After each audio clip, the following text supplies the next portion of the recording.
구독을 통해 매주 새로운 내용을 받아보세요. 위 종목들은 우리 시장이 대세 상승의 흐름 속으로 나아갈 적에 상승세의 가장 중심부에 놓일 수 있는 종목으로 다른 어떤 종목보다 관심을 갖고 지켜봐야 할 종목군이다. 유동성장세에서 전체 지수의 상승세를 이끌어 나아갈 중심 종목들. 유동성장세의 큰 장의 상승세를 마감할 적의 하락의 형태는 현재 진행하고 있는 유동성장세가 마감하는 모습을 보여줄 경우 세계 중요 시장들의 전체 지수는 불과 1개월 전후의 기간 동안 최대 25%에 달하는 하락폭이 발생하게 될 것이라 하였다. 작년 3월 하순 이후 세계 주식시장의 상승세는 나스닥 시장이 이끌어왔고 현재 나스닥 시장은 강한 하락 압력에 시달리고 있다.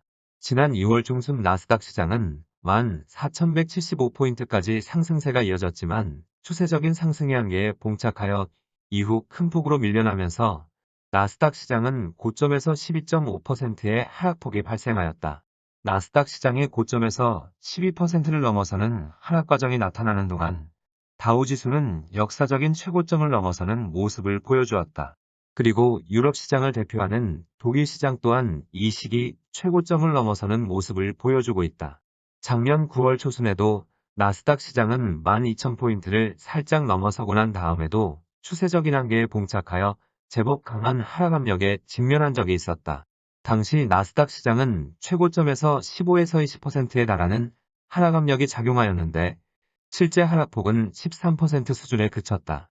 작년 9월과 지난 2월 이후 나스닥 시장은 큰 폭으로 밀려나면서 세계 주식 시장에 제법 강한 하락 압력을 불어넣어주고 있지만 유동성장세를 마감하였을 적 보여주는 하락 형태와는 거리가 먼 모습이다. 유동성장세를 마감하는 하락 과정에서는 세계 중요 시장들이 일제히 동일한 형태의 연속적인 급락세가 나타나는데 불과 1개월 전후의 기간 동안 최대 25%에 달하는 하락 과정이 발생한다. 최고점에 도달하는 시간도 국가별로 하루 이틀의 차이밖에 두지 않고 급락 형태가 한 달간 이어지게 된다. 물론 중간에 한 차례 강하게 돌려세우는 움직임이 나타나지만 이런 움직임은 불과 며칠 만에 그치고 재차 연속적인 급락세가 세계 중요 시장들에게서 일제히 나타나게 되는 것이다.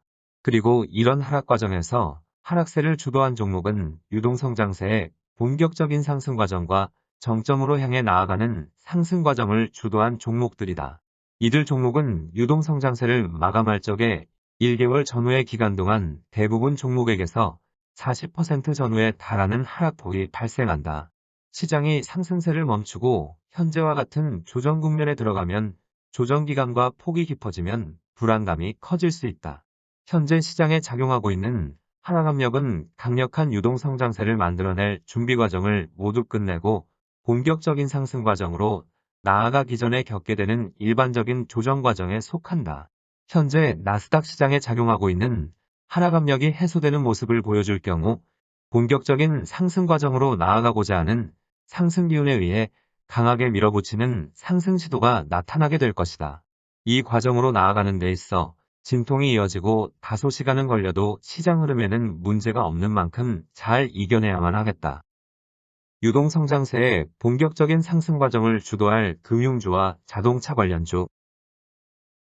작년 3월 이후 나스닥 시장을 상승세 이전면에 내세워 세계 중요 시장들은 강한 상승 과정이 나타났지만 현재까지의 시장 흐름은 유동성장세를 만들어내기 위한 준비 과정을 완성한 상태에 그치고 있다.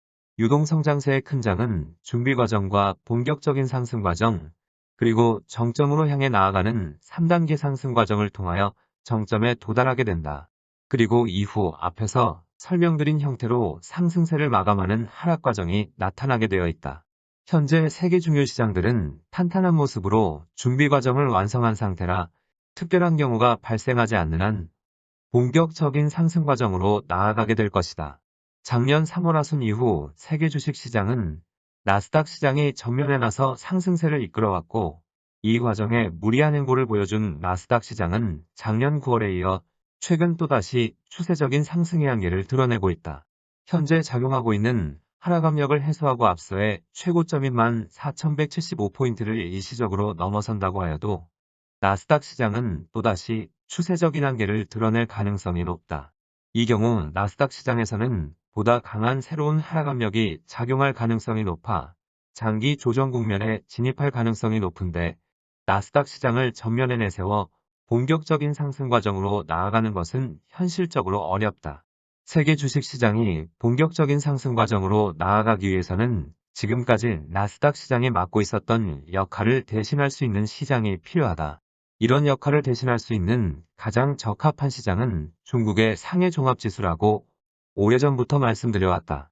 상해종합지수가 이런 역할을 맡으려면 전제 조건이 필요한데 미중 무역전쟁이 해소되어야만 가능하다. 미중 무역전쟁이 해소된다는 것은 세계 경제의 회복세를 가속화시킬 수 있다는 강한 기대감으로 세계 주식시장에 강력한 상승 동기를 부여하게 될 것이다. 여기에 중국의 자본시장을 대폭 개방하는 조치가 맞물려 나타날 경우 상해종합지수는 상승세의 전면에 나설 정도로 강력한 상승 과정을 만들어낼 수 있다. 그런데 지금까지 나타난 모습에서 미중 무역 전쟁이 단기간에 해결될 조짐을 보여주지 않고 있다. 유동성장세의 본격적인 상승 과정을 이끌어 나아갈 다른 시장이 필요한데 작년 11월 초순 이후의 행보를 보면 미국의 다우지수가 그 역할을 맡을 가능성이 높음을 보여주고 있다. 유동성장세의 본격적인 상승 과정에서는 오래전부터 금융주를 상승세의 전면에 내세우는 것이 필요하다고 하였다.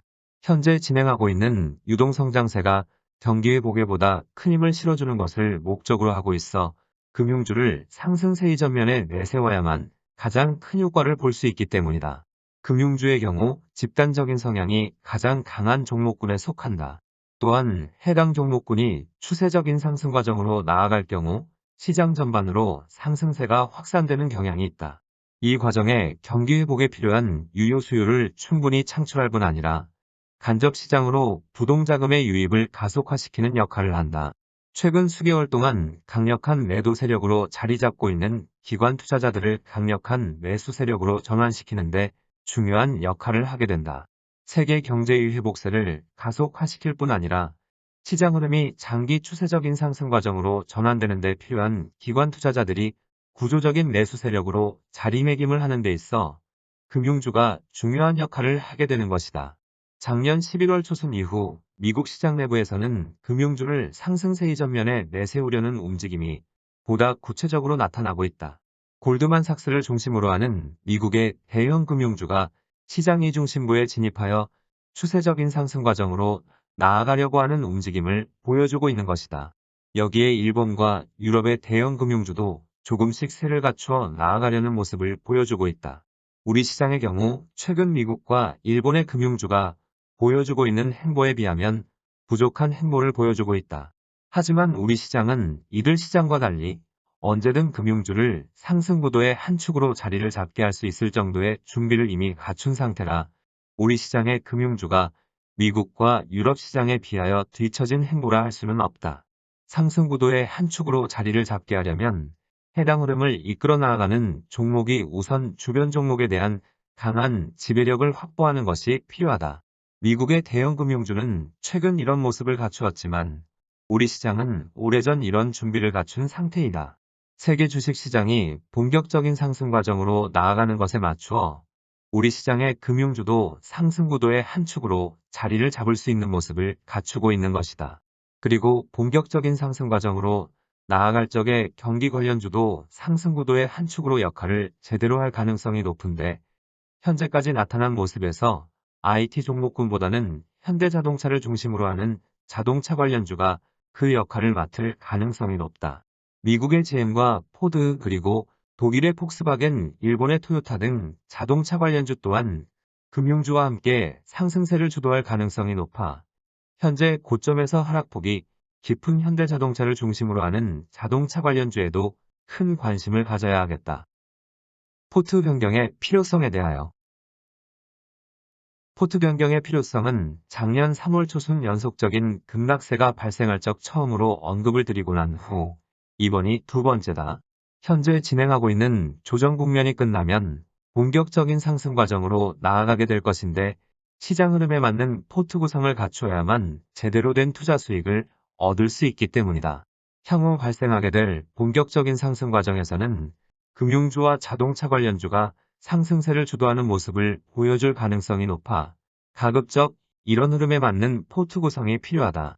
향후 본격적인 상승 과정을 금융주와 자동차 관련주가 상승세를 주도하는 모습을 보여준다고 하면 현재 유형에서 보유하고 있는 삼성전자를 현대자동차나 기아차, 현대모비스로 교체할 필요성이 있다. 하지만 현재 유형에서 보유하고 있는 삼성전자의 비중이 20%에 불과한 상태이고 자동차 관련주가 상승세를 주도할 가능성이 높다고 하여도 삼성전자의 비중이 20% 수준이라면 굳이 교체할 필요성은 없어 유형에서는 그대로 보유할 계획으로 있다. 그렇지만 현재 금융주의 비중이 과다하게 적게 보유하고 있거나 IT 종목군에 과다한 비중을 보유하고 있을 경우 현재 진행하고 있는 조정 국면에서 포트 비중을 조절할 필요가 있다. 우선 금융주의 비중이 과다하게 적을 경우 금융주의 비중을 60% 수준으로 올리는 것이 바람직하다. 그리고 현재 IT 종목군에 과다한 비중을 보유하고 있을 경우 IT 종목군의 비중을 20% 수준으로 낮추고 대신 현대자동차를 중심으로 하는 자동차 관련주로 보유 비중을 조절하는 것이 필요하다. 종목의 교체는 급하지 않은 만큼 교체하기 적합한 기회가 주어지는 시기가 주어질 적에 비중 조절에 나서면 되겠다.